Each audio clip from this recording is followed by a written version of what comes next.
आज की सुबह न्याय का एक नया सवेरा लेकर के आई। आज की सुबह अन्याय के अंधेरों को नष्ट करती हुई आई। और आज हम सबको जिस खबर का बेसब्री से इंतजार था कि कब डॉक्टर कफील साहब पर एनएसए इलाहाबाद हाईकोर्ट हटाएगा, और आज वो दिन वो घड़ी आ गई जिसको लेकर मेरे तमाम साथी लगातार सोशल मीडिया पर अभियान चला रहे थे। दुआएं हमारी मां बहनें कर रही थीं, कुछ लोग यज्ञ कर रहे थे कि कब न्याय मिलेगा, क्योंकि सुप्रीम कोर्ट ने आदेश दिया था कि इलाहाबाद हाईकोर्ट इसमें जल्द से जल्द फैसला करे। 2 दिन लगातार सुनवाई के बाद, बहुत सी बार टलने के बाद जो फैसला रिजर्व किया गया था, आज इलाहाबाद हाईकोर्ट ने मान लिया कि डॉक्टर कफील पर एनएसए जारी नहीं रखा जा सकता। उन पर बदले की भावना में कार्रवाई की गई है और आज डॉक्टर कफील साहब से जानकारी के मुताबिक एनएसए हटा लिया गया है। और हम सब के लिए यह इस बात की खुशी है कि आने वाले समय में हम सबको परेशानियों के लिए तैयार रहना होगा और जब ही जीत मिलेगी। यह इस बात का प्रमाण है कि सत्य की जीत होती है, सत्यमेव जयते। और अल्लाह ने अपने कलाम कुरान पाक में जो कहा है, वकुल जाल हक वज़हक़ल बातिल इन्न बातिला कान ज़हूक़ा, यानी कि सच की जीत होगी, हक की जीत होगी। आपको परेशानी उठानी पड़ सकती है, लेकिन आपको परेशानी उठानी पड़ेगी। किस लिए? क्योंकि अगर आप वो परेशानी नहीं उठाएंगे तो हक की फतेह नहीं होगी, न्याय की विजय नहीं होगी, और उसके लिए हम तत्पर हैं। कल मेरी बात डॉक्टर कफील साहब के भाई से हो रही थी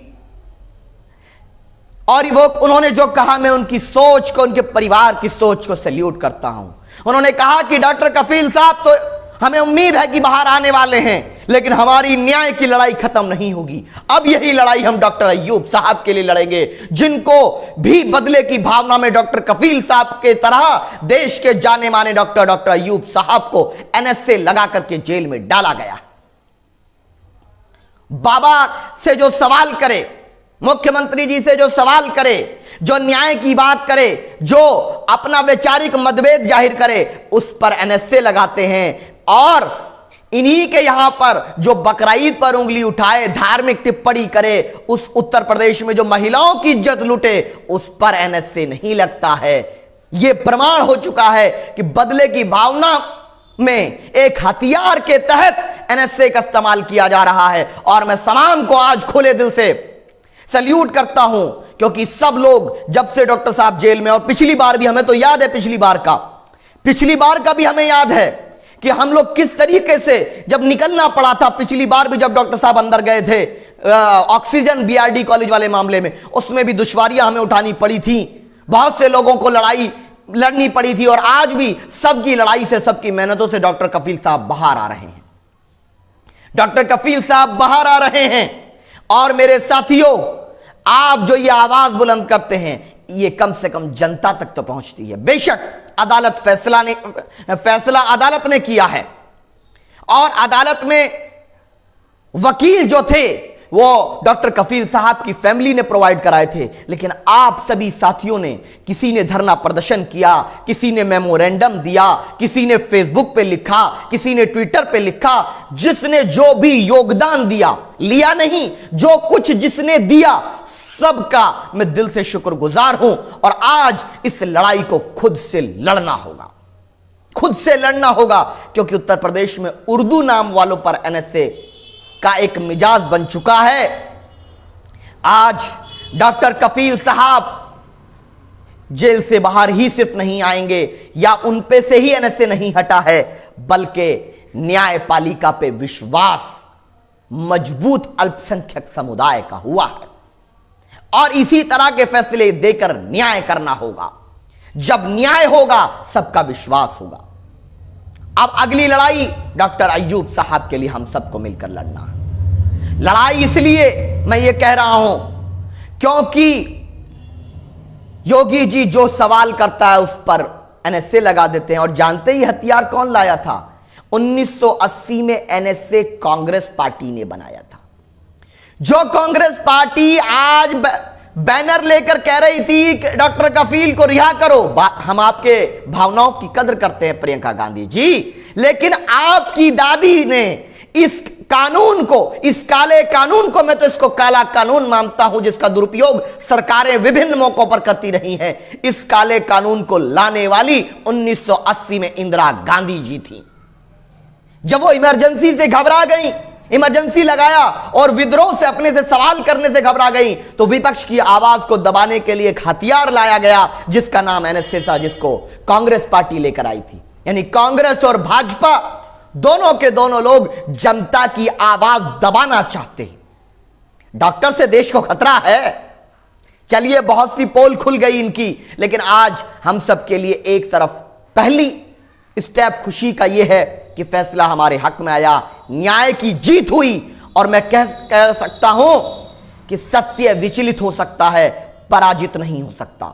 जो लोग आज सत्ता में बैठे हुए हैं सुन लें, जो लोग आज कुर्सियों पर बैठकर अपने आप को बादशाह समझ रहे हैं वो सुन ले कि आप हैं, कल नहीं रहेंगे। कल कोई और था, उसको भी यही गुरूर था कि जो मैं चाहूंगा वही होगा, और आज वो कर रहे हो तो याद रखो कल को सत्ता आपके पास नहीं रहेगी। और हर अंधेरे के बाद उजाला होता है, हर अंधेरे के बाद रोशनी होती है। हालात बदलते हैं और हालात बदलेंगे, ऐसा हमारा विश्वास है। आज मैं ये कहता हूं मेरे साथियों, मेरे सोशल मीडिया के साथियों, ये प्रण लो, ये फैसला लो कि जो भी लोग जुल्म करेंगे, जो लोग जुल्म करेंगे, उनके खिलाफ हमारी लड़ाई जारी रहेगी। अगली लड़ाई हमारी डॉक्टर अय्यूब साहब से एनएसए रिवोक कराने की रहेगी। और आज के बाद जब डॉक्टर साहब बाहर आ जाएंगे तो हम रिलीज डॉक्टर अय्यूब का अभियान चला करके यह संदेश देंगे, हम सब एकजुट खड़े हैं। हमारी लड़ाई सिर्फ एक व्यक्ति के लिए नहीं, बल्कि हमारी लड़ाई इंसाफ के लिए है। बल्कि यह तो खुशी की बात है कि डॉक्टर कफील साहब का परिवार खुद डॉक्टर अय्यूब साहब की लड़ाई में भागीदार बनने जा रहा है। हम सब मिलकर लड़ेंगे और कोई भी लोग हमारा गलत इस्तेमाल नहीं कर सकेगा, हमारा कोई गलत इस्तेमाल नहीं कर सकेगा। मुबारकबाद के मुस्तहिक हैं डॉक्टर कफील साहब की वालदा, इन्होंने ऐसे बच्चे को जन्म दिया जो झूठ के सामने झुकने तैयार नहीं है, तमाम परेशानी उठाने तैयार है। यह बहुत बड़ी बात है। लेकिन आज उन्हें भी एक राजनीतिक तौर से संघर्ष करने के लिए तत्पर रहने का समय आ गया है। जय हिंद, जय भारत। यह विजयी भारत है। जीडीपी को तो खा गई, प्याज तो नहीं खाती निर्मला सीतारमण जी, लेकिन लगता है जीडीपी को खा गई हैं। -23 हो गई है। अच्छे दिन तो नहीं आए, लेकिन बुरे दिन आ गए। कम से कम न्याय तो हो जाए इन बुरे दिन में। इन बुरे दिन में रोजगार तो नहीं है, महिलाओं की सुरक्षा तो नहीं है, किसानों के फसलों के दाम तो नहीं मिल रहे हैं। हर व्यक्ति पर लाखों का कर्ज तो भारतीय पे हो चुका है, लेकिन कम से कम न्याय तो मिल जाए। निर्मला सीतारमण जी ऐसी हकीम हैं कि हकीम साहब के पास गए, हकीम साहब ने कहा दोनों टांगे काटना पड़ेगा, दोनों टांगों में जहर है।